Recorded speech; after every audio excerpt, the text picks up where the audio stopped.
El color que cayó del cielo. Al oeste de Arkham las colinas se yerguen selváticas, y hay valles con profundos bosques en los cuales no ha resonado nunca el ruido de un hacha. Hay angostas y oscuras cañadas donde los árboles se inclinan fantásticamente, y donde discurren estrechos arroyuelos que nunca han captado el reflejo de la luz del sol. En las laderas menos agrestes hay casas de labor, antiguas y rocosas, con edificaciones cubiertas de musgos, rumiando eternamente en los misterios de la Nueva Inglaterra, pero todas ellas están ahora vacías, con las amplias chimeneas desmoronándose y las paredes pandeándose debajo de los techos a la holandesa. Sus antiguos moradores se marcharon y a los extranjeros no les gusta vivir allí. Los franco-canadienses lo han intentado, los italianos lo han intentado, y los polacos llegaron y se marcharon. Y ello no es debido a nada que pueda ser oído, o visto, o tocado, sino a causa de algo puramente imaginario. Esto debe ser lo que mantiene a los extranjeros lejos del lugar, ya que el viejo Amy Pierce no les ha contado nunca lo que él recuerda de los extraños días. Amy, cuya cabeza ha estado un poco desequilibrada durante años, es el único que sigue allí y el único que habla de los extraños días. Y se atreve a hacerlo, porque su casa está muy próxima al campo abierto y a los caminos que rodean a Arkham. En otra época había un camino sobre las colinas y a través de los valles, que corría en mi recta donde ahora hay un marchito erial. Pero la gente dejó de utilizarlo y se abrió un nuevo camino que daba un rodeo hacia el sur. Entre las selvatiques del erial pueden encontrarse aún huellas del antiguo camino, a pesar de que la maleza lo ha invadido todo. Luego, los oscuros bosques se aclaran y el erial muere a orillas de unas aguas azules cuyas superficies reflejan el cielo y reluce el sol. Y los secretos de los extraños días se funden con los secretos de las profundidades. Se funden con la oculta erudición del viejo océano y con todo el misterio de la primitiva tierra. Cuando llegué a las colinas y valles para acotar los terrenos destinados a la nueva alberca, me dijeron que el lugar estaba embrujado. Esto me dijeron en Arkham, y como se trata de un pueblo muy antiguo, lleno de leyendas de brujas, pensé que lo de embrujado debía ser algo que las abuelas habían susurrado a los chiquillos a través de los siglos. El nombre de Marchito Erial me pareció muy raro y teatral, y me pregunté cómo habría llegado a formar parte de las tradiciones de un pueblo puritano. Luego vi con mis propios ojos aquellas cañadas y laderas, y ya no me extrañó que estuvieran rodeadas de una leyenda de misterio. Las vi por la mañana, pero a pesar de ello estaban sumidas en la sombra. Los árboles crecían demasiado juntos y sus troncos eran demasiado grandes tratándose de árboles de Nueva Inglaterra. En las oscuras avenidas del bosque había demasiado silencio Y el suelo estaba demasiado blando con el húmedo musgo y los restos de infinitos años de descomposición. En los espacios abiertos, principalmente a lo largo de la línea del antiguo camino, había pequeñas casas de labor, a veces con todas sus edificaciones en pie, y a veces con solo un par de ellas, y a veces con una solitaria chimenea o una derruida bodega. La maleza reinaba por todas partes, y seres furtivos susurraban en el subsuelo. Sobre todas las cosas pesaba una rara opresión, un toque grotesco de irrealidad, como si fallara algún elemento vital de perspectiva o de claroscuro. No me estuvo raro que los extranjeros no quisieran permanecer allí, ya que aquella no era una región que invitara a dormir en ella. Su aspecto recordaba demasiado el de una región extraída de un cuento de terror. Pero nada de lo que había visto podía compararse, en lo que a desolación respecta, con el marchito erial. Se encontraba en el fondo de un espacioso valle. Ningún otro nombre hubiera podido aplicársele con más propiedad, ni ninguna otra cosa adaptaba tan perfectamente a un nombre. Era como si un poeta hubiese acuñado la frase después de haber visto aquella región. Mientras la contemplaba, pensé que era la consecuencia de un incendio, pero ¿por qué no había crecido nunca nada sobre aquellos 5 acres de gris desolación, que se extendía bajo el cielo como una gran mancha corroída por el ácido entre bosques y campos? Discurre en gran parte hacia el norte de la línea del antiguo camino, pero invade un poco el otro lado. Mientras me acercaba, experimenté una extraña sensación de repugnancia, y solo me decidí a hacerlo porque mi tarea me obligaba a ello. En aquella amplia extensión no había vegetación de ninguna clase. No había más que una capa de fino polvo o ceniza gris, que ningún viento pareciera capaz de arrastrar.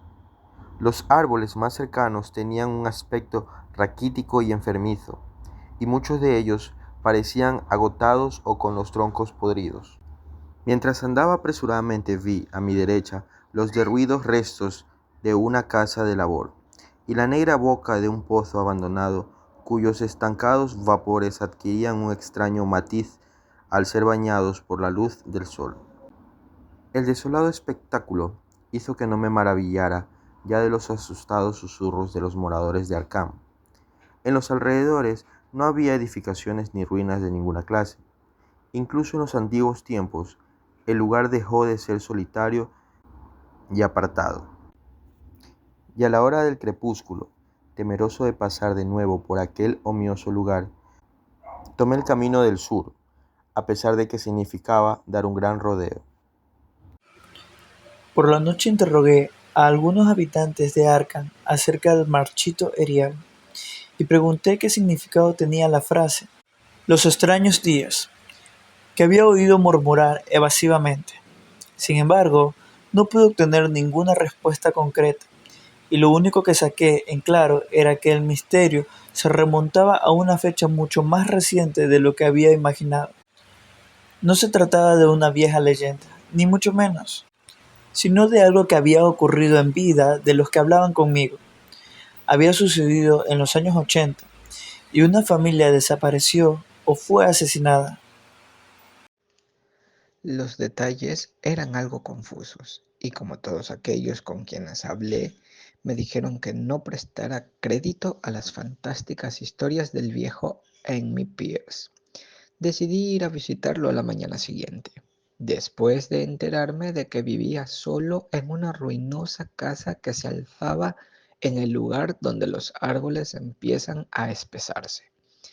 Era un lugar muy viejo y había empezado a exudar el leve olor miásmico que se desprende de las casas que han permanecido en pie demasiado tiempo.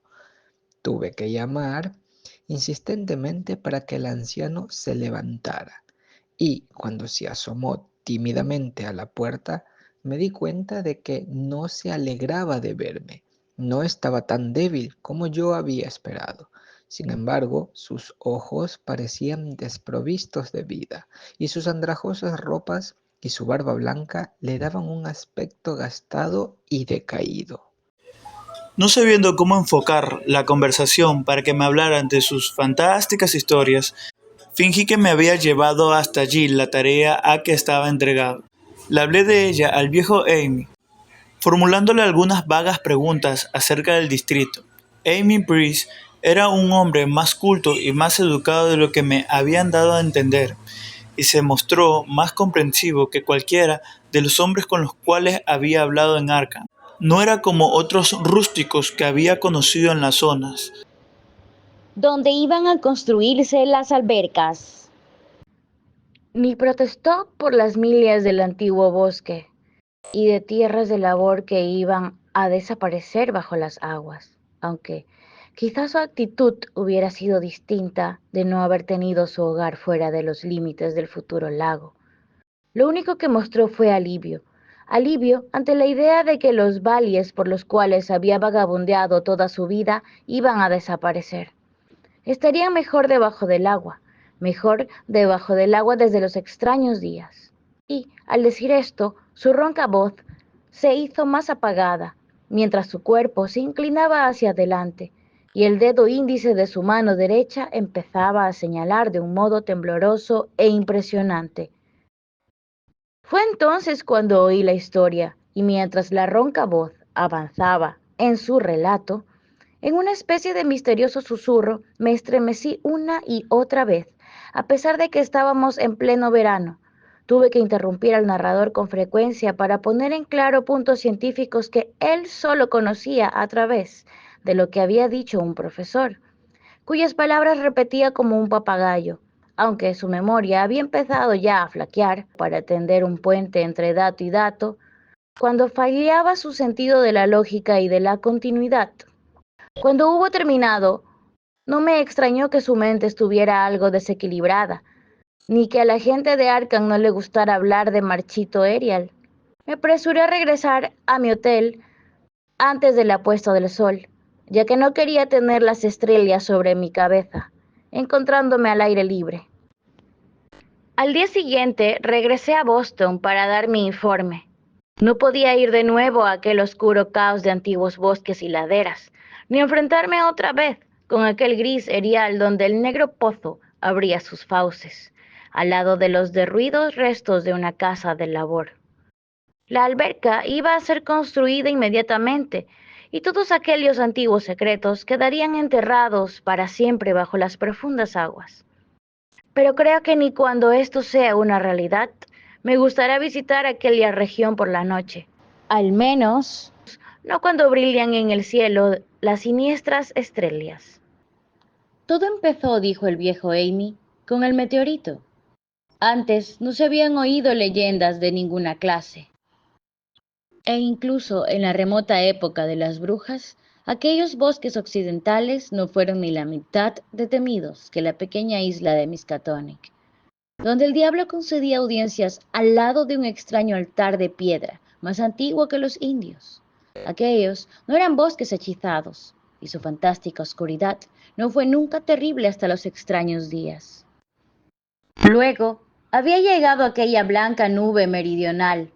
Se había producido aquella cadena de explosiones en el aire y aquella columna de humo en el valle. Por la noche, todo Arkham se había enterado de que una gran piedra había caído del cielo y se había incrustado en la tierra, junto al pozo de la casa de Nahum Gardner, la casa que se había alzado en el lugar que ahora ocupaba el marchito Ariel. Nahum había ido al pueblo para contar lo de la piedra, y al pasar ante la casa de Amy Priest se lo había contado también. En aquella época Amy tenía 40 años, y todos los extraños acontecimientos estaban profundamente grabados en su cerebro. Amy y su esposa habían acompañado a los 3 profesores de la Universidad de Miskatonic que se presentaron a la mañana siguiente para ver al fantástico visitante que procedía del desconocido espacio estelar, y habían preguntado cómo era que Nahum había dicho el día antes que era muy grande. Nahum, señalando la praduzca mole que estaba junto a su pozo, dijo que se había encogido. Pero los sabios replicaron que las piedras no se encogen. Su calor irradiaba persistentemente, y Nahum declaró que había brillado débilmente toda la noche. Los profesores golpearon la piedra con un martillo de geólogo y descubrieron que era sorprendentemente blanda. En realidad, era tan blanda como si fuera artificial, y arrancaron, más bien esculpieron, una muestra para llevársela a la universidad a fin de comprobar su naturaleza. Tuvieron que mantenerla en un cubo que le pidieron prestado a Nahum, ya que el pequeño fragmento no perdía calor. En su viaje de regreso se detuvieron a descansar en la casa de Amy y parecieron quedarse pensativos cuando la señora Price observó que el fragmento estaba haciéndose más pequeño y había empezado a quemar el fondo del cubo. Realmente no era muy grande, pero quizás habían cogido un trozo menor de lo que habían supuesto. Al día siguiente, todo esto ocurría en el mes de junio de 1882. Los profesores se presentaron de nuevo, muy excitados. Al pasar por la casa de Amy, le contaron lo que había sucedido con la muestra, diciendo que había desaparecido por completo cuando lo introdujeron en un recipiente de cristal. El recipiente también había desaparecido, y los profesores hablaron de la extraña afinidad de la piedra con el silicón. Habían reaccionado de un modo increíble en aquel laboratorio perfectamente ordenado, sin sufrir ninguna modificación ni expeler ningún gas al ser calentada al carbón, mostrándose completamente negativa al ser tratada con bórax y revelándose absolutamente no volátil a cualquier temperatura, incluyendo la del soplete de oxígeno. En el yunque apareció como muy maleable, y en la oscuridad su luminosidad era muy notable. Negándose obstinadamente a enfriarse, provocó una gran excitación entre los profesores, y cuando al ser calentada ante el espectroscopio mostró unas brillantes bandas distintas a las de cualquier color conocido del espectro normal. Se habló de nuevos elementos, de raras propiedades ópticas, y de todas aquellas cosas que los intrigados hombres de ciencia suelen decir cuando se enfrentan con lo desconocido. Caliente como estaba, fue comprobada en un crisol con todos los reactivos adecuados. El agua no hizo nada, ni el ácido clorhídrico. El ácido nítrico e incluso el agua regia se limitaron a resbalar sobre su tórrida invulnerabilidad. Amy se encontró con algunas dificultades para recordar todas aquellas cosas, pero reconoció algunos disolventes a medida que se los mencionaba en la habitual orden de utilización: amoníaco, sosa cáustica, alcohol y éter, bisulfito de carbono y una docena más. Pero a pesar de que el peso iba disminuyendo con el paso del tiempo y de que el fragmento parecía enfriarse ligeramente, los disolventes no experimentaron ningún cambio que demostrara que había atacado a la sustancia. Desde luego, se trataba de un metal. Era magnético, en grado extremo, y después de su inmersión en los disolventes ácidos parecía existir leves huellas de la presencia de hierro meteórico. De acuerdo con los datos de Widmanstätten, cuando el enfriamiento era considerable, colocaron el fragmento en un recipiente de cristal para continuar las pruebas, y a la mañana siguiente, fragmento y recipiente habían desaparecido sin dejar rastro, y únicamente una chamuscada de señal en el estante de madera donde los habían dejado probaba que habían estado realmente allí. Esto fue lo que los profesores le contaron a Amy mientras descansaban en su casa, y una vez más fue con ellos a ver el pétreo mensajero de las estrellas, aunque en esta ocasión su esposa no lo acompañó. Comprobaron que la piedra se había encogido realmente, y ni siquiera los más escépticos de los profesores pudieron dudar de lo que estaban viendo. Alrededor de la masa verduzca situada junto al pozo había un espacio vacío, un espacio que era 2 pies menos que el día anterior. Estaba aún caliente, y los sabios estudiaron su superficie con curiosidad mientras separaban otro fragmento mucho mayor que el que se habían llevado. Esta vez ahondaron más en la masa de piedra, y de este modo pudieron darse cuenta de que el núcleo central no era completamente homogéneo. Habían dejado al descubierto lo que parecía ser la cara exterior de un glóbulo empotrado en la sustancia. El color, parecido al de las bandas del extraño espectro del meteoro, era casi imposible de describir, y solo por analogía se atrevieron a llamarlo color. Su contextura era lustrosa y parecía quebradiza y hueca. Uno de los profesores golpeó ligeramente el glóbulo con un martillo y estalló con un leve chasquido. De su interior no salió nada, y el glóbulo se desvaneció como por arte de magia, dejando un espacio esférico de unas 3 pulgadas de diámetro. Los profesores pensaron que era probable que encontraran otros glóbulos a medida que la sustancia envolvente se fuera fundiendo. La conjetura era equivocada, ya que los investigadores no consiguieron encontrar otro glóbulo, a pesar de que taladraron la masa por diversos lugares. En consecuencia, decidieron llevarse la nueva muestra que habían recogido, y cuya conducta en el laboratorio fue tan desconcertante como la de su predecesora. Aparte de ser casi plástica, de tener calor, magnetismo y ligera luminosidad, de enfriarse levemente en poderosos ácidos, de perder peso y volumen en el aire y de atacar a los compuestos de silicón con el resultado de una mutua destrucción, la piedra no presentaba características de identificación y al fin de las pruebas los científicos de la universidad se vieron obligados a reconocer que no podían clasificarla. No era nada de este planeta, sino un trozo del espacio exterior, y como tal, estaba dotado de propiedades exteriores y desconocidas, y obedecía a leyes exteriores y desconocidas. Aquella noche hubo una tormenta, y cuando los profesores acudieron a casa de Nahum al día siguiente, se encontraron con una desagradable sorpresa. La piedra magnética, como era, debió poseer alguna peculiar propiedad eléctrica, ya que había atraído al rayo, como dijo Nahum, con una singular persistencia. En el espacio de una hora, el granjero vio cómo el rayo hería 6 veces la masa que se encontraba junto al pozo, y al cesar la tormenta, descubrió que la piedra había desaparecido. Los científicos, profundamente decepcionados tras comprobar el hecho de la total desaparición, decidieron que lo único que podían hacer era regresar al laboratorio y continuar analizando el fragmento que se habían llevado el día anterior y que como medida de precaución habían encerrado en una caja de plomo.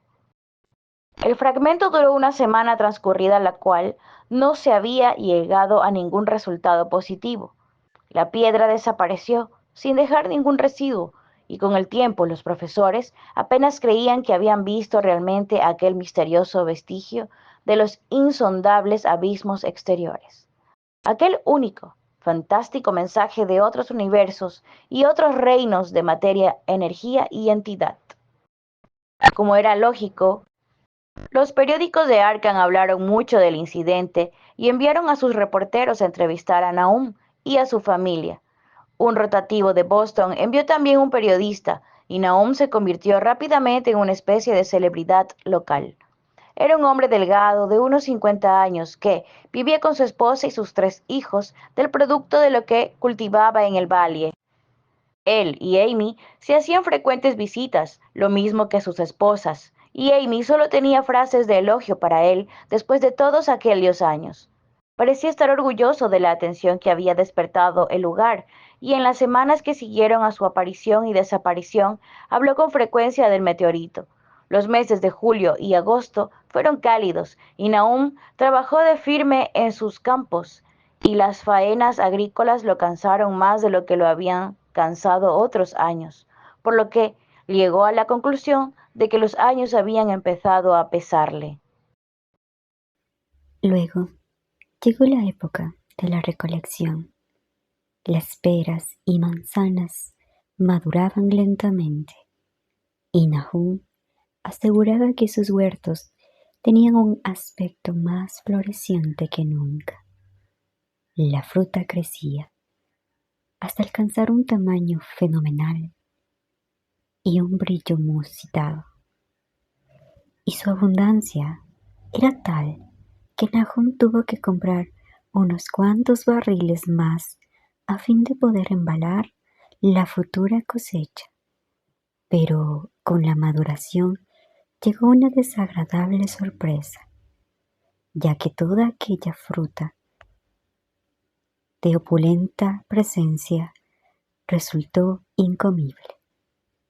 En vez del delicado sabor de las peras y manzanas, la fruta tenía un amargor insoportable. Lo mismo ocurrió con los melones y los tomates, y Nahum vio con tristeza cómo se perdía toda su cosecha, que, buscando una explicación a aquel hecho, no tardó en declarar: el meteorito había envenenado el suelo y dio gracias al cielo porque la mayor parte de las otras cosechas se encontraban en las tierras altas a lo largo del camino. El invierno se presentó muy pronto y fue muy frío. Amy veía a Nahum con menos frecuencia que de costumbre y observó que empezaba a tener un aspecto preocupado. También el resto de la familia había asumido un aire taciturno y fueron espaciando sus visitas a la iglesia y su asistencia a los diversos acontecimientos sociales de la comarca. No pudo encontrarse ningún motivo para aquella reserva o melancolía, aunque todos los habitantes de la casa daban muestras de aquello en cuanto de un empeoramiento en su estado de salud física y mental. Esto se hizo más evidente cuando el propio Nahum declaró que estaba preocupado por ciertas huellas de pasos que había visto en la nieve. Se trataba de las habituales huellas invernales de las ardillas rojas, de los conejos blancos y de los zorros. Pero el caviloso granjero afirmó que encontraba algo raro en la naturaleza y disposición de aquellas huellas. No fue más explícito, pero parecía creer que no era característica de la anatomía y las costumbres de ardillas y conejos y zorros. Amy no hizo mucho caso de todo aquello hasta que una noche que pasó por delante de la casa de Nahum en su trineo, en su camino de regreso de Clark's Commerce, en el cielo brillaba la luna y un conejo cruzó corriendo el camino, y los saltos de aquel conejo eran más largos de lo que les hubiera gustado a Amy y a su caballo. Este último, en realidad, se hubiera desbocado si su dueño no hubiera empuñado las riendas con mano firme. A partir de entonces, Amy mostró un mayor respeto por las historias que contaba Nahum y se preguntó por qué los perros de Gardner parecían estar tan asustados y temblorosos cada mañana. Incluso habían perdido el ánimo para ladrar. En el mes de febrero, los chicos de McGregor de Meadow Hill salieron a cazar marmotas, y no lejos de las tierras de Gardner capturaron un ejemplar muy especial. Las proporciones de su cuerpo parecían ligeramente alteradas de un modo muy raro, imposible de describir, en tanto que su rostro tenía una expresión que hasta entonces nadie había visto en el rostro de una marmota. Los chicos quedaron francamente asustados y tiraron inmediatamente el animal, de modo que por la comarca solo circuló la grotesca historia que los mismos chicos contaron. Por esto, unido a la historia del conejo que asustaba a los caballos en las inmediaciones de la casa de Nahum, dio pie a que empezaran a tomar cuerpo una leyenda, susurrada en voz baja. La gente aseguraba que la nieve se había fundido mucho más rápidamente en los alrededores de la casa de Nahum que en otras partes, y a principios de marzo se produjo una agitada discusión en la tienda de Potter de Clark's Corner. Stephen Rice había pasado por las tierras de Gardner a primera hora de la mañana y se había dado cuenta de que la hierba fétida empezaba a crecer en todo el fangoso suelo. Hasta entonces no se había visto hierba fétida de aquel tamaño, y su color era tan raro que no podía ser descrito con palabras. Sus formas eran monstruosas, y el caballo había relinchado lastimeramente ante la presencia de un hedor que hirió también desagradablemente el olfato de Stephen. Aquella misma tarde, varias personas fueron a ver con sus propios ojos aquella anomalía, y todos estuvieron de acuerdo en que las plantas de aquella clase no podían brotar en un mundo saludable. se mencionaron de nuevo los frutos amargos del otoño anterior, y corrió de boca en boca que las tierras de Nahum estaban emponzoñadas. Desde luego, se trataba del meteorito. Y recordando lo extraño que les había parecido a los hombres de la universidad, varios granjeros hablaron del asunto con ellos. Un día hicieron una visita a Nahum, pero como se trataba de unos hombres que no prestaban crédito con facilidad a las leyendas, sus conclusiones fueron muy conservadoras. Las plantas eran raras, desde luego, pero toda la hierba fétida es más o menos rara en su forma y su color. Quizás algún elemento mineral del meteorito había penetrado en la tierra, pero no tardaría en desaparecer. Y en cuanto a las huellas en la nieve y a los caballos asustados, se trataba únicamente de habladurías sin fundamentos, que habían nacido a consecuencia de la caída del meteorito. Pero unos hombres serios no podían tener en cuenta las habladurías de los campesinos, ya que los supersticiosos labradores dicen y creer cualquier cosa. Ese fue el veredicto de los profesores acerca de los extraños días. Solo uno de ellos, encargado de analizar 2 redomas de polvo en el curso de una investigación policíaca, año y medio más tarde, recordó que el extraño color de las hierbas fétidas era muy parecido al de las insólitas bandas de luz que reveló el fragmento del meteorito en el espectroscopio de la universidad, y al del glóbulo que encontraron en el interior de la piedra. En el análisis que el mencionado profesor llevó a cabo, las muestras revelaron al principio las mismas insólitas bandas, aunque más tarde perdieran la propiedad.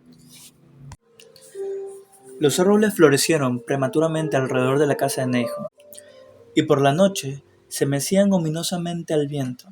El segundo hijo de Nahum, Thaddeus, un muchacho de 15 años, juraba que los árboles se mecían también cuando no había viento, pero ni siquiera los más charlatanes prestaron crédito a esto. Desde luego, en el ambiente había algo raro. Toda la familia Garnet desarrolló la costumbre de quedarse escuchando, aunque no esperaban oír ningún sonido al cual pudieran darle nombre. La escucha era en realidad el resultado de momentos en la que la conciencia parecía haberse desvanecido en ellos. Desgraciadamente, esos momentos eran más frecuentes a medida que pasaban las semanas, hasta que la gente empezó a murmurar que toda la familia Nahum estaba mal de la cabeza. Cuando salió la primera saxifragas, sus colores eran también muy extraños, no completamente igual al de la hierba fétida, pero indudablemente afín a él e igualmente desconocido para cualquiera que los viera. Nahum cogió algunos capullos y se los llevó a Arkham para enseñarlos al editor de Gazette, pero aquel dignatario se limitó a escribir un artículo humorístico acerca de ellos, ridiculizando los temores y las supersticiones de los campesinos.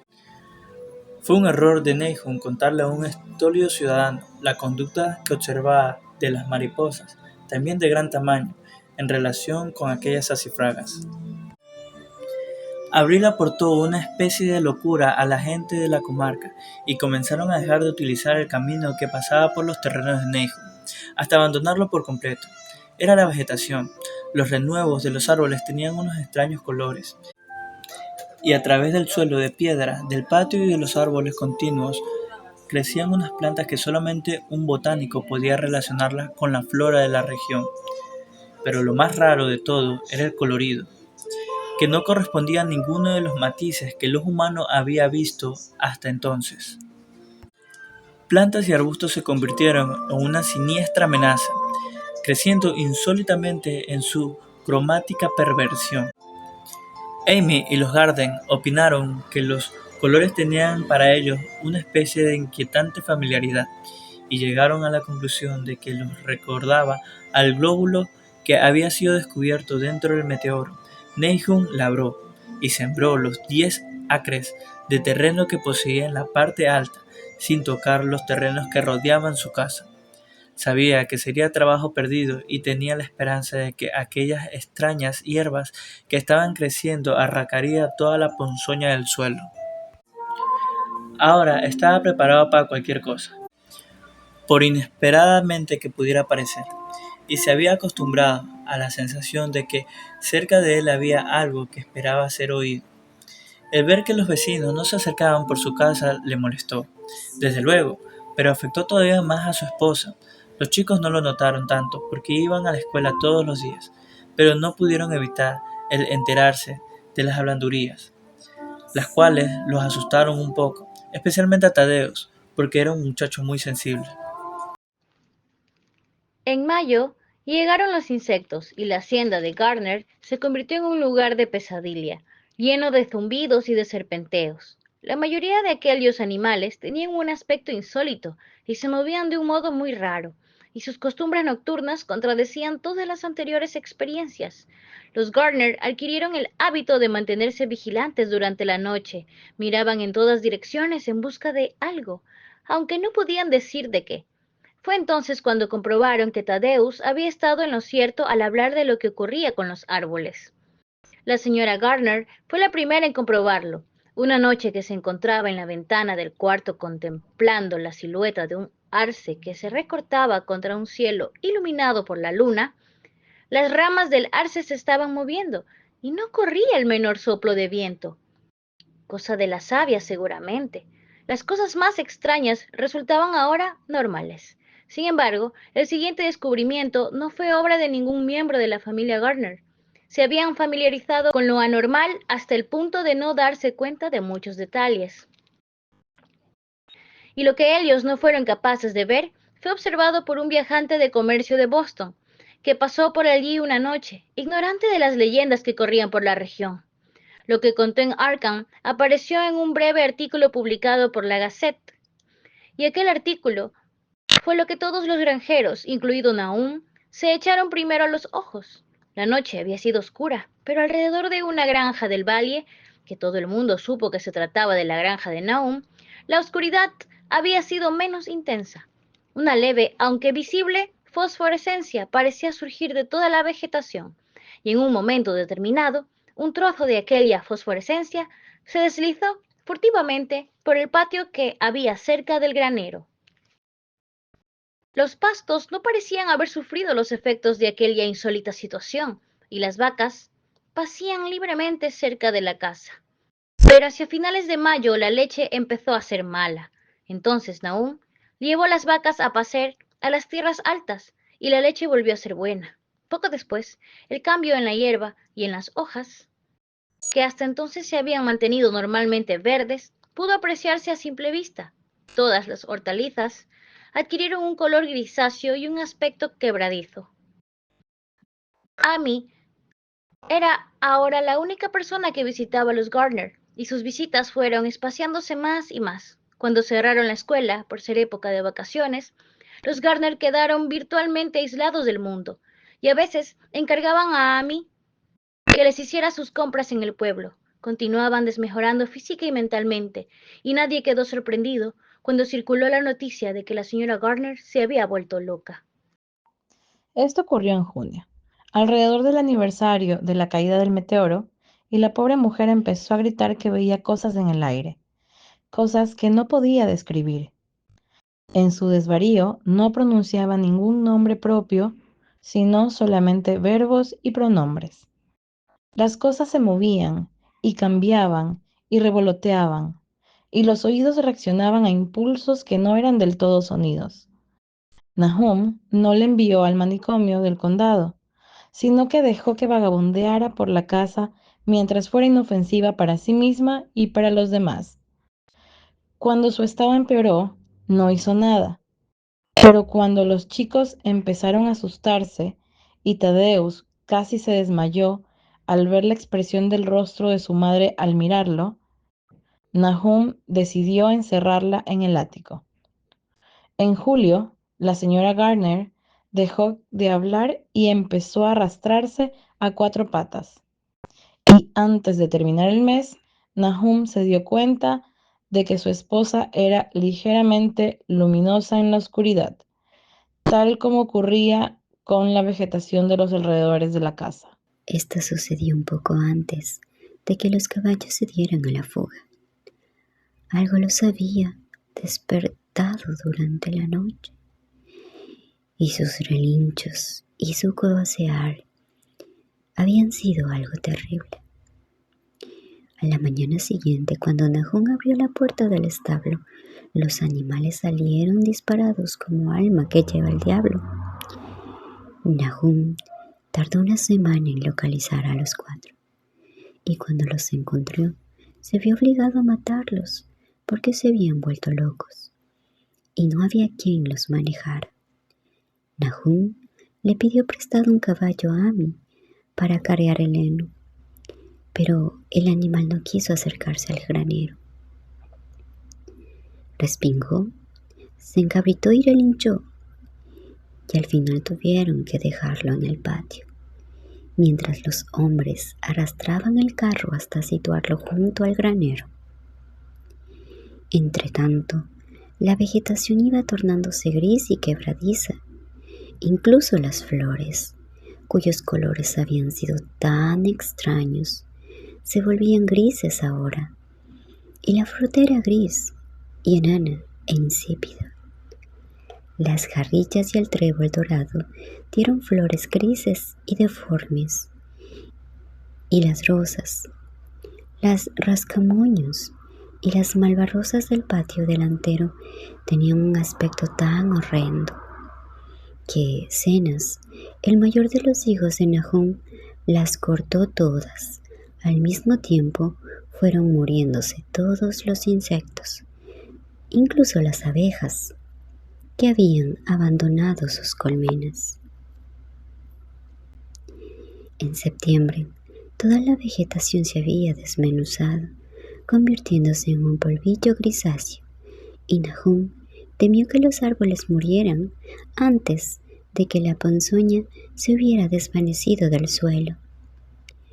Su esposa tenía ahora accesos de furia, durante los cuales profería unos gritos terribles, y Nahum y sus hijos vivían en un estado de perpetua tensión nerviosa.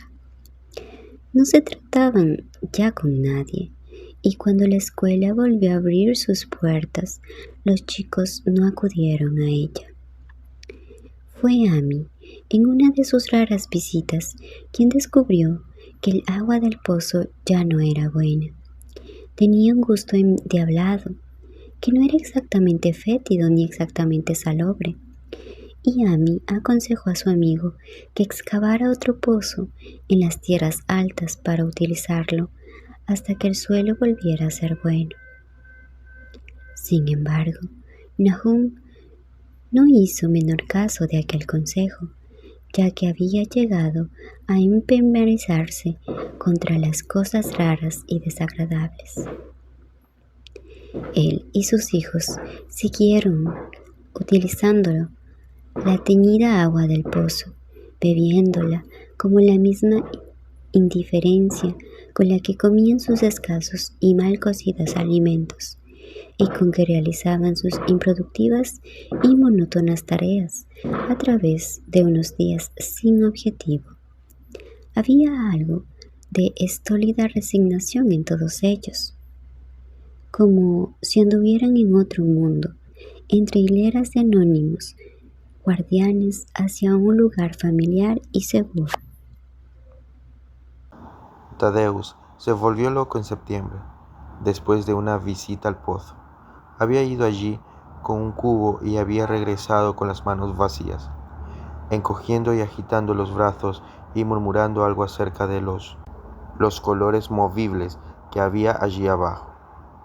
2 locos en una familia presentaban un grave problema, pero Nahum se portó valientemente. Dejó que el muchacho se moviera a su antojo durante una semana, hasta que empezó a comportarse peligrosamente, y entonces lo encerró en el ático, enfrente de la habitación ocupada por su madre. El modo como se gritaban el uno al otro desde detrás de sus cerradas puertas era algo terrible, especialmente para el pequeño Merwin, que imaginaba que su madre y su hermano hablaban en algún terrible lenguaje que no era de este mundo. Merwin se estaba convirtiendo en un chiquillo peligrosamente imaginativo, y su estado empeoró desde que encerraron al hermano que había sido su mejor compañero de juegos. Casi al mismo tiempo empezó la variabilidad entre el ganado. Las aves de corral adquirieron un color gris y murieron rápidamente. Los cerdos engordaron desordenadamente y luego empezaron a experimentar repugnantes cambios que nadie podía explicar. Su carne era desaprovechable, desde luego, y aún no había qué pensar ni qué hacer. Ningún veterinario rural quiso acercarse a su casa, y el veterinario de Arkham quedó francamente desconcertado. La cosa resultaba tanto más inexplicable por cuanto aquellos animales no habían sido alimentados con la vegetación emponzoñada. Luego les llegó el turno a las vacas. Ciertas zonas, y a veces el cuerpo entero, aparecieron anormalmente hinchadas o comprimidas, y aquellos síntomas fueron seguidos de atroces colapsos o desintegraciones. En las últimas fases, que terminaban siempre en la muerte, adquirían un color grisáceo y un aspecto quebradizo, tal como había ocurrido con los cerdos. En el caso de las vacas, no podían hablarse de veneno, ya que estaban encerradas en mi establo. Ninguna mordedura de un animal salvaje podía haber inoculado el virus, ya que no hay ningún animal terrestre que pueda pasar a través de obstáculos sólidos. Había tratarse de una enfermedad natural, aunque resultaba imposible conjeturar qué clase de enfermedad producía aquellos terribles resultados. En la época de la cosecha no quedaba ningún animal vivo en la casa, ya que el ganado y las aves de corral habían muerto, y los perros habían huido.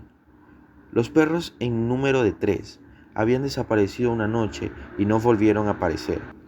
Los 5 gatos se habían marchado un poco antes, pero su desaparición apenas fue notada, ya que en casa no había ahora ratones y únicamente la señora Gardner sentía cierto afecto por los graciosos felinos. El 19 de octubre, Nahum se presentó en casa de Ammi con espantosas noticias. La muerte había sorprendido al pobre Thaddeus en su habitación del ático, y lo había sorprendido de un modo que no podía ser contado. Nahum había excavado una tumba en la parte trasera de la granja y había metido allí lo que encontró en la habitación. En la habitación no podía haber entrado nadie, ya que la pequeña ventana enrejada y la cerradura de la puerta estaban intactas. Pero lo sucedido tenía muchos puntos de contacto con lo ocurrido en el establo. Ammi y su esposa consolaron al atribulado granjero lo mejor que pudieron. Aunque no consiguieron evitar el estremecimiento, el horror parecía rondar alrededor de los Gardner y de todo lo que tocaban, y la sola presencia de uno de ellos en la casa era como un soplo de regiones innominadas e innominables. Ammi acompañó a Nahum a su hogar de muy mala gana e hizo lo que pudo para calmar los histéricos sollozos del pequeño Merwin. Zenas no estaba a ser calmado. Se encontraba en un estado de completo atontamiento y se limitaba a mirar fijamente un punto indeterminado del espacio y a obedecer lo que su padre le ordenaba. Y Ammi pensó que ese estado de abulia era lo mejor que podría ocurrirle. De cuando en cuando los gritos de Merwin eran contestados desde el ático, y en respuesta a una mirada interrogadora, Nahum dijo que su esposa estaba muy débil. Cuando se acercaba la noche, Ammi se las arregló para marcharse, ya que ningún sentimiento de amistad podía hacerle permanecer en aquel lugar cuando la vegetación empezaba a brillar débilmente y los árboles podían o no moverse sin que soplara el viento. Era una verdadera suerte para Ammi el hecho de que no fuese una persona imaginativa. De haberlo sido, de haber podido relacionar y reflexionar sobre todos los portentos que lo rodeaban, no cabe duda de que hubiese perdido la chaveta. A la hora del crepúsculo regresó apresuradamente a su casa, sintiendo resonar terriblemente en sus oídos los gritos de la loca y del pequeño Merwin. 3 días más tarde, Nahum se presentó en casa de Ammi, muy de mañana, y en ausencia de su huésped, le contó a la señora Pierce una terrible historia que ella escuchó temblando de miedo. Esta vez se trataba del pequeño Merwin. Había desaparecido. Había salido de la casa cuando ya era de noche, con un farol y un cubo para traer agua, y no había regresado. Hacía días que su estado no era normal y se asustaba de todo. El padre oyó un frenético grito en el patio, pero cuando abrió la puerta se asomó. El muchacho había desaparecido. No se veía ni rastro de él, y en ninguna parte brillaba el farol que se había llevado. En aquel momento Nahum creyó que el farol y el cubo habían desaparecido también, pero al hacerse de día y el regreso de su búsqueda de toda la noche por campos y bosques, Nahum había descubierto unas cosas muy raras cerca del pozo. Una retorcida y semifundida masa de hierro, que había sido indudablemente el farol, y junto a ella una asa doblada junto a otra masa de hierro, asimismo retorcida y semifundida, que correspondía al cubo. Eso fue todo. Nahum imaginaba lo inimaginable. La señora Pierce estaba como atontada, y Amy, cuando llegó a casa y oyó la historia, no pudo dar ninguna opinión. Merwin había desaparecido y sería inútil decírselo a la gente que vivía en aquellos alrededores y que huían de los Garner como de la peste. Tan inútil como decírselo a los ciudadanos de Arkham, que se reían de todo. Tad había desaparecido y ahora había desaparecido Merwin. Algo estaba arrastrándose y arrastrándose, esperando ser visto y oído. Nahum no tardaría en morirse y deseaba que Amy velara por su esposa y por Zenas, si es que lo sobrevivían. Todo aquello era un castigo de alguna clase, aunque Nahum no podía adivinar a qué se debía, ya que siempre había vivido en el santo temor de Dios. Durante más de 2 semanas, Amy no tuvo ninguna noticia de Nahum, y entonces, preocupado por lo que pudiera haber ocurrido, dominó sus temores y efectuó una visita a la casa de los Garner. De la chimenea no salía humo, y por unos instantes el visitante temió lo peor. El aspecto de la granja era impresionante: hierba y hojas grisáceas en el suelo, parras cayéndose a pedazos de arcaicas paredes y aleros, y enormes árboles desnudos silueteándose malignamente contra el gris cielo de noviembre. Amy no pudo dejar de notar que se había producido un sutil cambio en la inclinación de las ramas, pero Nahum estaba vivo después de todo. Estaba muy débil y reposaba en un catre en la cocina de techo bajo, pero conservaba la lucidez y seguía dando órdenes a Zenas. La estancia estaba mortalmente fría, y al ver que Amy se estremecía, Nahum le gritó a Zenas que trajera más leña.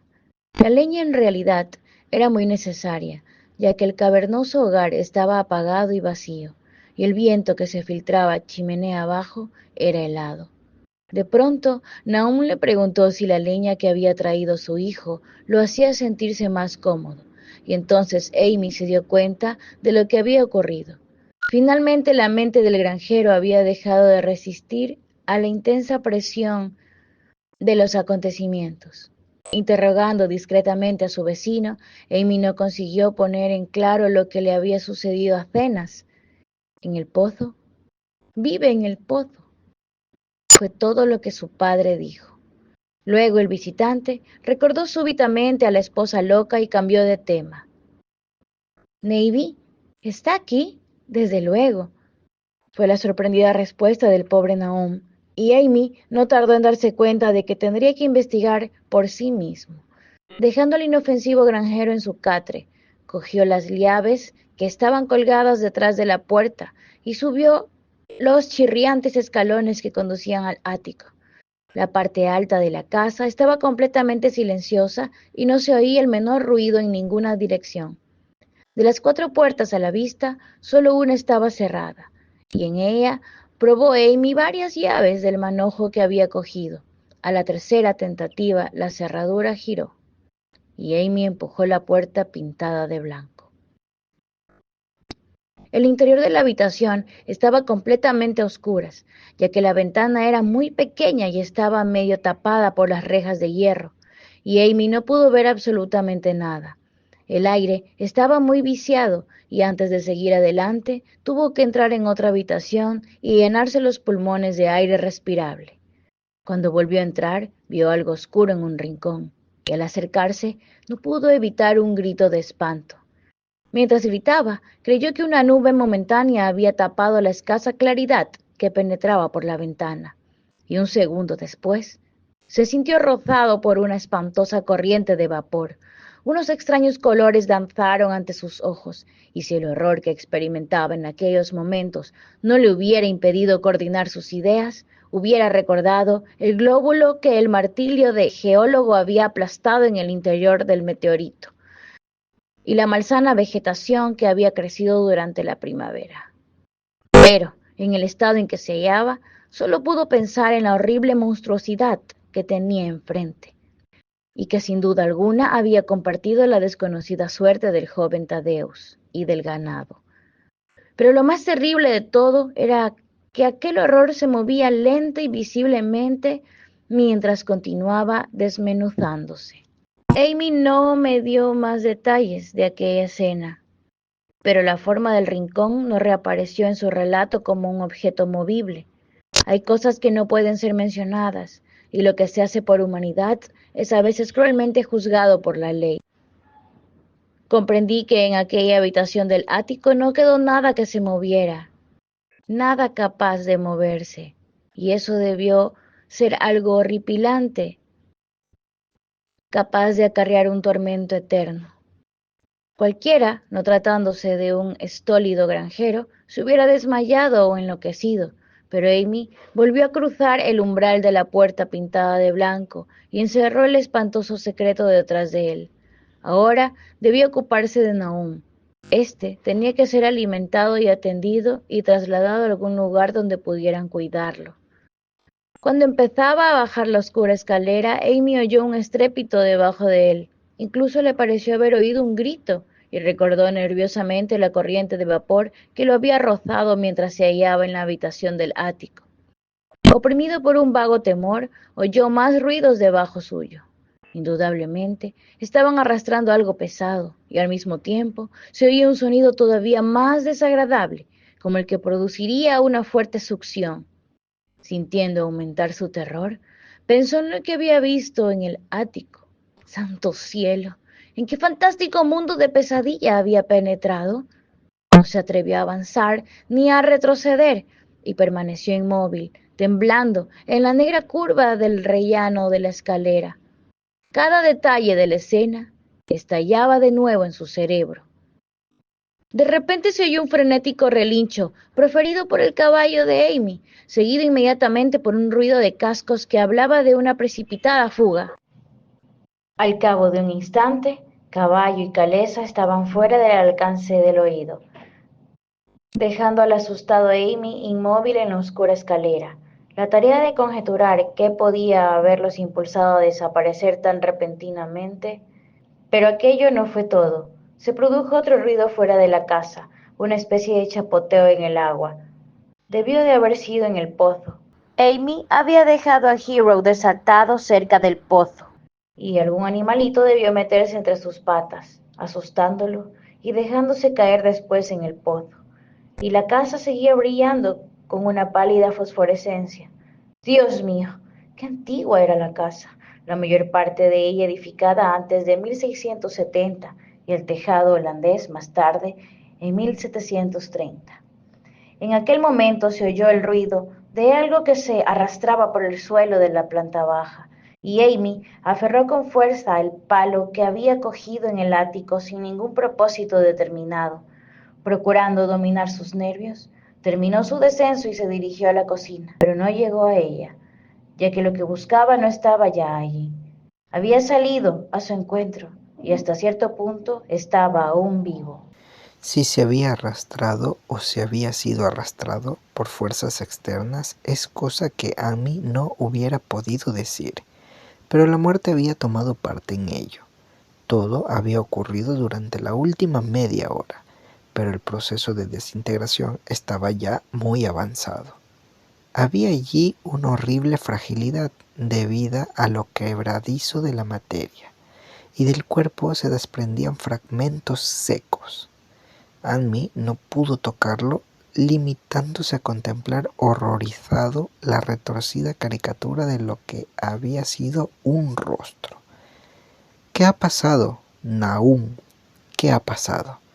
Susurró, y los agrietados y tumefactos labios apenas pudieron murmurar una respuesta final. Nada, nada. El color quema, frío y húmedo, pero quema. Vive en el pozo.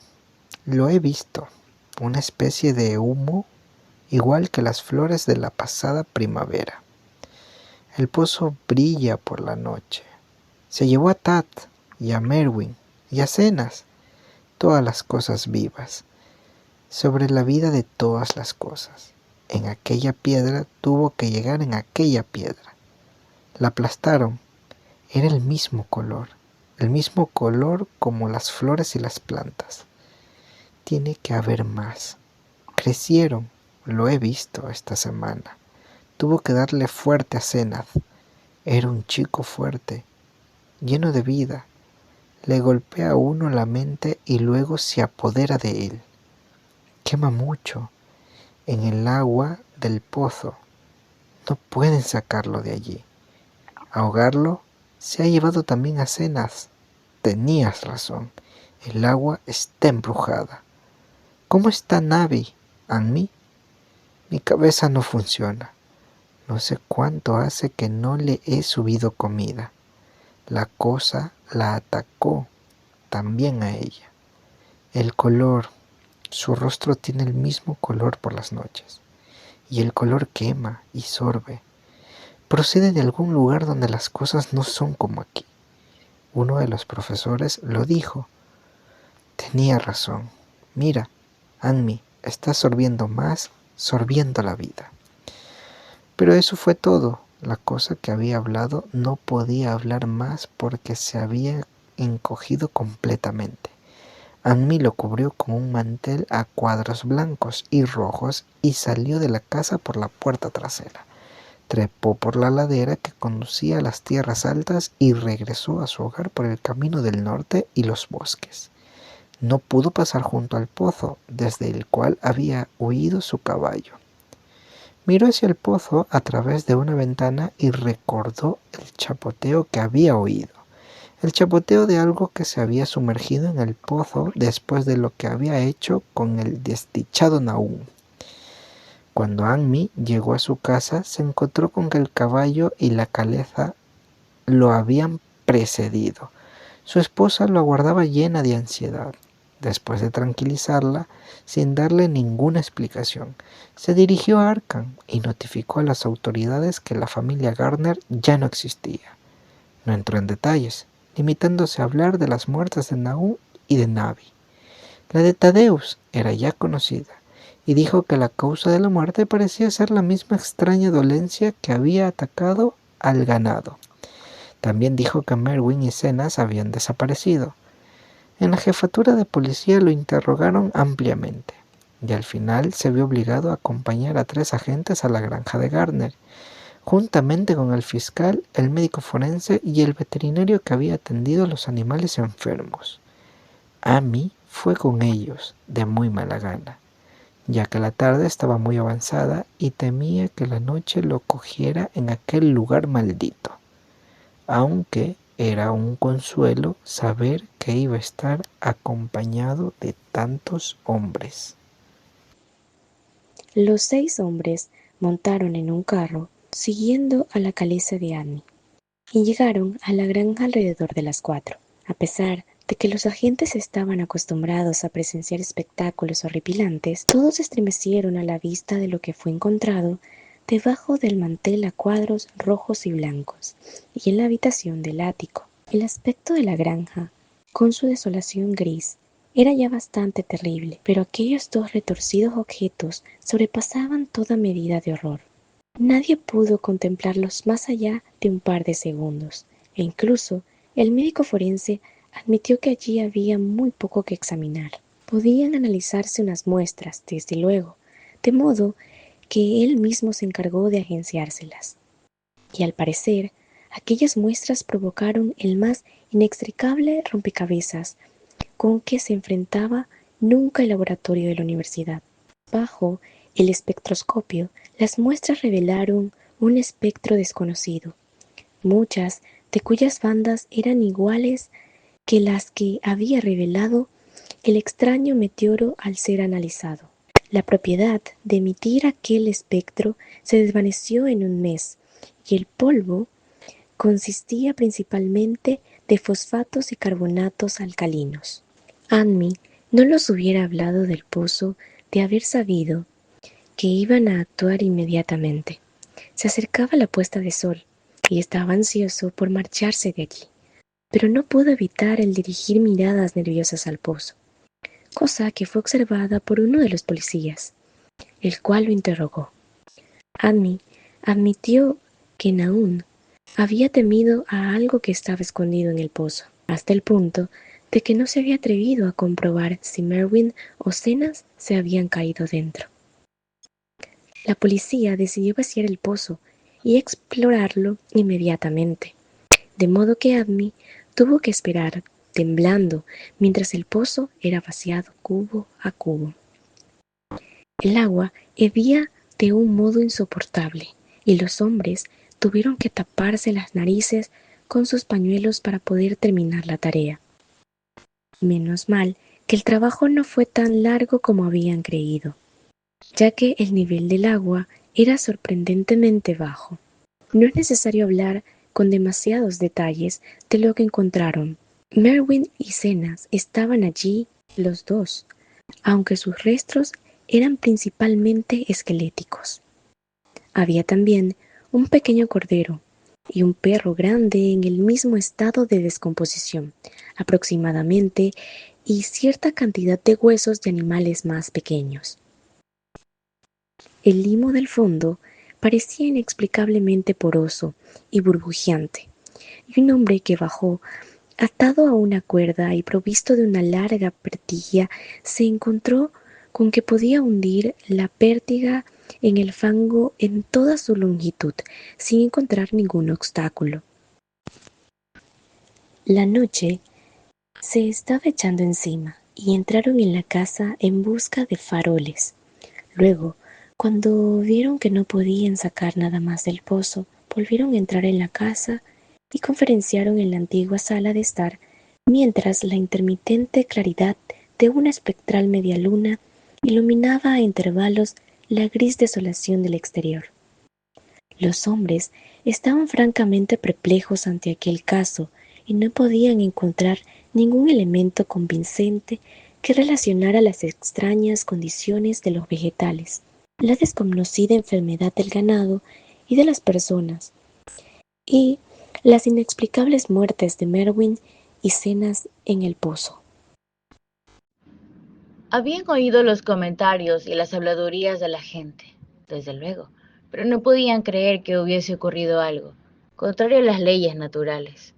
Era evidente que el meteoro había emponzoñado el suelo, pero la enfermedad de personas y animales que no habían comido nada habían crecido en aquel suelo. Era harina de otro costal. ¿Se trataba del agua del pozo? Posiblemente. No sería mala idea analizarla. Pero, ¿por qué singular locura se habían arrojado los dos muchachos al pozo? Habían actuado de un modo muy similar, y sus restos demostraban que los dos habían padecido a causa de la muerte quebradiza y gris. ¿Por qué todas las cosas se volvían grises y quebradizas? El fiscal, sentado junto a una ventana que daba al patio, fue el primero en darse cuenta de la fosforescencia que había alrededor del pozo. La noche había caído del todo, y los terrenos que rodeaban la granja parecían brillar débilmente con una luminosidad que no era la de los rayos de la luna. Aquella nueva fosforescencia era algo definido y distinto, y parecía surgir del negro agujero como la claridad apagada de un faro, reflejándose amortiguadamente en las pequeñas charcas que el agua vaciada del pozo había formado en el suelo. La fosforescencia tenía un color muy raro y mientras todos los hombres se acercaban a la ventana para contemplar el fenómeno, Amy lanzó una violenta exclamación. El color de aquella fantasmal fosforescencia le resultaba familiar, lo había visto antes, y se sintió lleno de temor ante lo que podía significar. Lo había visto en aquel horrendo glóbulo quebradizo hacia 2 veranos, en la vegetación durante la primavera, y había creído verlo por un instante aquella misma mañana contra la pequeña ventana enrejada de la horrible habitación del ático, donde habían ocurrido cosas que no tenían explicación. Había brillado allí por espacio de un segundo, y una espantosa corriente de vapor lo había rozado. Y luego, el pobre Nahum había sido arrastrado por algo de aquel color. Nahum lo había dicho al final, había dicho que era como el glóbulo y las plantas. Después, se había producido la fuga en el patio y el chapoteo en el pozo. Y ahora aquel pozo estaba proyectando a la noche un pálido e insidioso reflejo del mismo diabólico color. Una prueba fehaciente de la viveza mental de Amy es que en aquel momento de suprema tensión se sintió intrigado por algo que era fundamentalmente científico. Se preguntó cómo era posible recibir la misma impresión de una corriente de vapor deslizándose en pleno día por una ventana abierta al cielo matinal y de una fosforescencia nocturna proyectándose contra el negro y desolado paisaje. No era lógico, resultaba antinatural. Y entonces recordó las últimas palabras pronunciadas por su desdichado amigo. Procede de algún lugar donde las cosas no son como aquí. Uno de los profesores lo dijo. Los 3 caballos que se encontraban en el exterior de la casa, atados a unos árboles junto al camino, estaban ahora relinchando y coceando frenéticamente.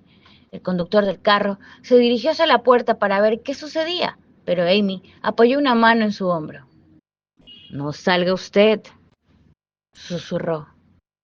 «No sabemos lo que sucede allá afuera». Nahum dijo que en el pozo vivía algo que sorbía la vida. Dijo que era algo que había surgido de una bola redonda como la que vimos dentro del meteorito que cayó aquí hace más de un año.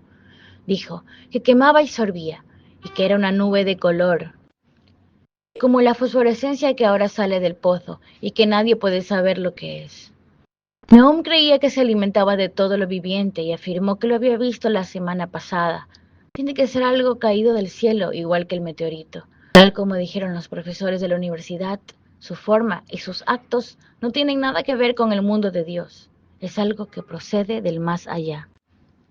De modo que el hombre se detuvo indeciso mientras la fosforescencia que salía del pozo se hacía más intensa y los caballos coceaban y relinchaban con creciente frenesí. Fue realmente un espantoso momento, con los restos monstruosos de 4 personas, 2 en la misma casa y 2 en el pozo, y aquella desconocida iridiscencia que surgía de las fangosas profundidades. Había cerrado el paso al conductor del carro llevado por un repentino impulso, olvidando que a él mismo no le había sucedido nada después de ser rozado por aquella horrible columna de vapor en la habitación del ático. Pero no se arrepentía de haberlo hecho. Nadie podía saber lo que había aquella noche en el exterior. Nadie podía conocer la índole de los peligros que podían acechar a un hombre enfrentando con una amenaza completamente desconocida. De repente, uno de los policías que estaba en la ventana profirió una exclamación. Los demás se le quedaron mirando y luego siguieron la dirección de los ojos de su compañero. No había necesidad de palabras. Lo que había de discutir en las habladurías de los campesinos ya no podría ser discutido en adelante, porque allí había 6 testigos de excepción, media docena de hombres que, por la índole de sus profesiones, no creían más que lo que veían con sus propios ojos. Ante todo, es necesario dejar sentado que a aquella hora de la noche no soplaba ningún viento. Poco después, empezó a soplar. Pero en aquel momento el aire estaba completamente inmóvil y, sin embargo, en medio de aquella tensa y absoluta calma, los árboles del patio estaban moviéndose. Se movían morbosa y espasmódicamente, agitando sus desnudas ramas en convulsivas y epilépticas sacudidas, hacia las nubes bañadas por la luz de la luna, arañando con impotencia el aire inmóvil, como empujados por una misteriosa fuerza subterránea que ascendiera desde debajo de las negras raíces. Por espacio de unos segundos, todos los hombres reunidos en la granja de Gardner contuvieron el aliento. Luego, una nube más oscura que las demás veló la luna, y la silueta de las agitadas ramas se disipó momentáneamente. En aquel instante, un grito de espanto se escapó de todas las gargantas, ya que el horror no se había desvanecido con la silueta. Y en un pavoroso momento de oscuridad más profunda, los hombres vieron retorcerse en la copa de lo más alto de los árboles Un millar de diminutos puntos fosforescentes, brillando como el fuego de San Telmo, o como las lenguas de fuego que descendieron sobre las cabezas de los apóstoles el día de Pentecostés. Era una monstruosa constelación de luces sobrenaturales, como un enjambre de luciérnagas necrófagas bailando una infernal zarabanda sobre una ciénaga maldita, y su color era el mismo que Amy había llegado a reconocer y a temer. Entretanto, la fosforescencia del pozo se hacía cada vez más brillante, infundiendo en los hombres reunidos en la granja una sensación de anormalidad que anulaba cualquier imagen que sus mentes conscientes pudieran formar. Ya no brillaba. Estaba vertiéndose hacia afuera, y mientras la informe corriente de indescriptible color abandonaba el pozo, parecía flotar directamente hacia el cielo. El veterinario se estremeció y se acercó a la puerta para echar la doble barra. Amy estaba también muy impresionado y tuvo que limitarse a señalar con la mano, por falta de voz. Cuando quiso llamar la atención de los demás sobre la creciente luminosidad de los árboles, los relinchos de los caballos se habían convertido en algo espantoso, pero ni uno solo de aquellos hombres se hubiese aventurado a salir por nada del mundo. El brillo de los árboles fue en aumento, mientras sus inquietas ramas parecían extenderse más y más hacia la verticalidad. De pronto, se produjo una intensa conmoción en el camino, y cuando Amy alzó la lámpara para que proyectara un poco más de claridad al exterior, comprobaron que los frenéticos caballos habían roto sus ataduras y huían enloquecidos con el carro. La impresión sirvió para soltar varias lenguas y se intercambiaron inquietos susurros. «Se extiende sobre todas las cosas orgánicas que hay por aquí», murmuró el médico forense. Nadie contestó, pero el hombre que había bajado al pozo aventuró la opinión de que su pértiga debió de haber removido algo intangible. «Fue algo terrible», añadió. No había fondo de ninguna clase, únicamente fango y burbujas, y la sensación de algo oculto debajo. El caballo de Amy seguía coceando y relinchando desesperadamente en el camino exterior y casi ahogó el débil sonido de la voz de su dueño, mientras éste murmuraba sus desilvanadas reflexiones. Salió de aquella piedra, fue creciendo y alimentándose de todas las cosas vivas. Se alimentaba de ellas, alma y cuerpo. Tad y Mervyn, Zenas y Navy. Nahum fue el último. Todos bebieron agua de él. Se apoderó de ellos. Llegó del más allá, donde las cosas no son como aquí, y ahora regresa al lugar de donde procede. En aquel momento, mientras la columna de desconocido color brillaba con repentina intensidad y empezaba a entrelazarse con fantásticas sugerencias de forma que cada uno de los espectadores describió más tarde de un modo distinto. El desdichado Hello profirió un aullido que ningún hombre había oído nunca. Salir de la garganta de un caballo. Todos los que estaban en la casa se taparon los oídos y Amy se apartó de la ventana horrorizado. Cuando miró de nuevo hacia el exterior, el pobre animal yacía inerte en el suelo, bañado por la luz de la luna entre las astilladas varas de la caleza, y allí se quedó hasta que lo enterraron al día siguiente. Pero el momento presente no permitía entregarse a lamentaciones, ya que casi en el mismo instante uno de los policías les llamó silenciosamente la atención sobre algo terrible que estaba sucediendo en el interior de la habitación donde se encontraban. Donde no alcanzaba la claridad de la lámpara, podía verse una débil fosforescencia que había empezado a invadir toda la estancia. Brillaba en el suelo de tablas y en la raída alfombra, y resplandecía débilmente en los marcos de las pequeñas ventanas. Corría de un lado para otro, llenando puertas y muebles. A cada momento se hacía más intensa y al final se hizo evidente que las cosas vivientes debían abandonar enseguida aquella casa. Amy les mostró la puerta trasera y el camino que conducía a las tierras altas. Avanzaron con paso inseguro, como sonámbulos, y no se atrevieron a mirar atrás hasta que llegaron al camino del norte. Ninguno de ellos hubiera osado pasar por el camino que discurría junto al pozo. Cuando miraron atrás hacia el valle y la distante granja de Gardner, contemplaron un horrible espectáculo. Toda la granja brillaba con el espantoso y desconocido color. Árboles, edificaciones e incluso la hierba, que no había sido transformada aún en quebradiza y gris. Las ramas estaban todas extendidas hacia el cielo, coronadas con lenguas de fuego y radiantes goterones del mismo monstruoso fuego ardía encima en la casa, del granero y de los cobertizos. Era una escena de una visión de Fusel, y sobre todo el resto reinaba aquella borrachera de luminoso amorfismo, aquel extraño arco iris de misterioso veneno del pozo, hirviendo, saltando, centelleando y burbujeando malignamente en su cósmico e irreconocible cromatismo.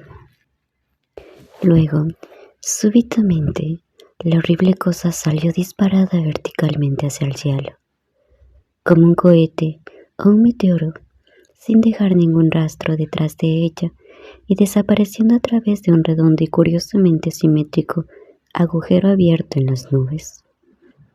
Antes de que ninguno de los hombres pudiera expresar su asombro, ningún espectador podría olvidar nunca aquel espectáculo.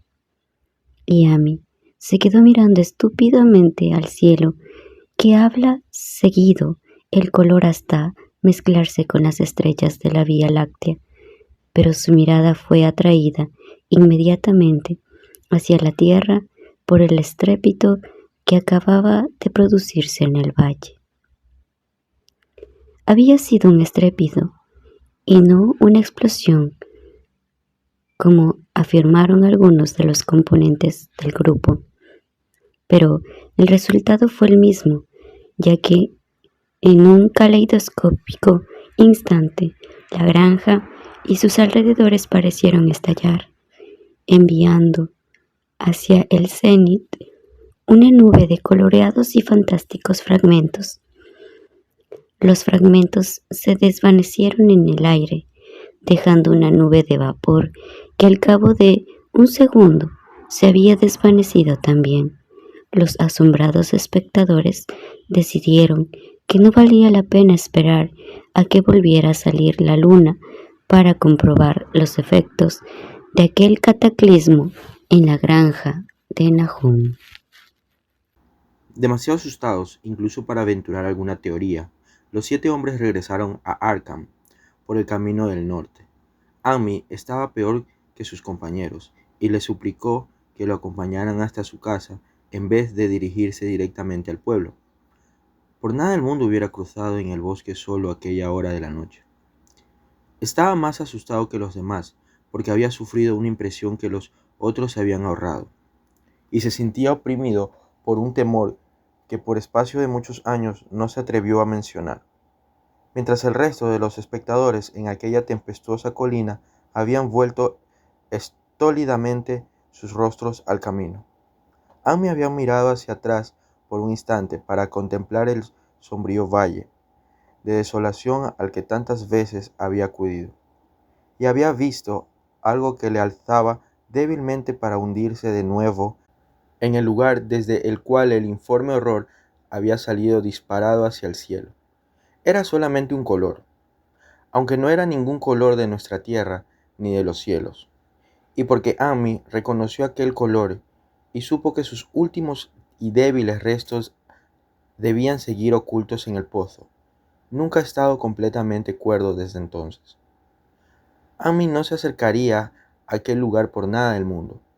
Hace 44 años que sucedieron los hechos que acabo de narrar, pero Amy no ha vuelto a pisar aquellas tierras, y le alegra saber que pronto quedarán enterradas bajo las aguas. También a mí me alegra la idea, ya que no me gustó nada ver cómo cambiaba el color de la luz del sol al relajarse en aquel abandonado pozo. Espero que el agua será siempre muy profunda, pero aunque así sea, nunca la beberé. No creo que regrese a la región de Arkham. 3 de los hombres que habían estado con Amy volvieron al día siguiente para ver las ruinas a la luz del día, pero en realidad no había ruinas, únicamente los ladrillos de la chimenea, las piedras de la bodega, algunos restos minerales y metálicos, y el brocal de aquel nefando pozo. A excepción del caballo de Amy, que enterraron aquella misma mañana, y de la caleza que no tardaron en devolver a su dueño. Todas las cosas que habían tenido vida habían desaparecido. Solo quedaban 5 acres de desierto polvoriento y grisáceo, y desde entonces no ha crecido en aquellos terrenos ni una brizna de hierba. En la actualidad aparece como una gran mancha comida por el ácido en medio de los bosques y campos, y los pocos que se han atrevido a acercarse por allí, a pesar de las leyendas campesinas, le han dado el nombre de Erial Maldito. Las leyendas campesinas son muy extrañas, y podrían ser incluso más extrañas si los hombres de la ciudad y los químicos universitarios tuvieran el interés suficiente para analizar el agua de aquel pozo olvidado, o el polvo gris que ningún viento parece dispersar. Los botánicos podrían estudiar también la sorprendente flora que crece en los límites de aquellos terrenos, ya que de este modo podrían confirmar o refutar lo que dice la gente, que la zona empozoñada está extendiéndose poco a poco, quizás 1 pulgada al año. La gente dice que el color de la hierba que crece en aquellos alrededores no es el que le corresponde y que los animales salvajes dejan extrañas huellas en la nieve cuando llega el invierno. La nieve no parece cuajar tanto en el Erial Maldito como en otros lugares. Los caballos, los pocos que quedan en esta época motorizada, se ponen nerviosos en el silencioso valle, y los cazadores no pueden acercarse con sus perros a las inmediaciones del Erial Maldito. Dicen también que las influencias mentales son muy malas y que todos los que han tratado de establecerse ahí, extranjeros en su inmensa mayoría, han tenido que marcharse acosados por extrañas fantasías y sueños. Ningún viajero ha dejado de experimentar una sensación de extrañeza en aquellas profundas hondonadas. Y los artistas tiemblan mientras pintan unos bosques cuyo misterio es tanto de la mente como de la vista. Y yo mismo estoy sorprendido de la sensación que me produjo mi único paseo solitario por aquellos lugares antes de que Amy me contara su historia. No pregunten mi opinión, no sé. Esto es todo. La única persona que podía ser interrogada acerca de los extraños días es Amy, ya que la gente de Arkham no quiere hablar de este asunto. Y los 3 profesores que vieron el meteorito y su coloreado glóbulo están muertos. ¿Había otros glóbulos? Probablemente. Uno de ellos consiguió alimentarse y escapar, en tanto que otro no había podido alimentarse suficientemente y continuaba en el pozo. Los campesinos dicen que la zona empozoñada se ensancha 1 pulgada cada año, de modo que tal vez existe algún tipo de crecimiento o de alimentación incluso ahora. Pero sea lo que haya allí, tiene que verse trabado por algo, ya que de no ser así, se extendería rápidamente. ¿Está atado a las raíces de aquellos árboles que arañan el aire? Lo que es, solo Dios lo sabe.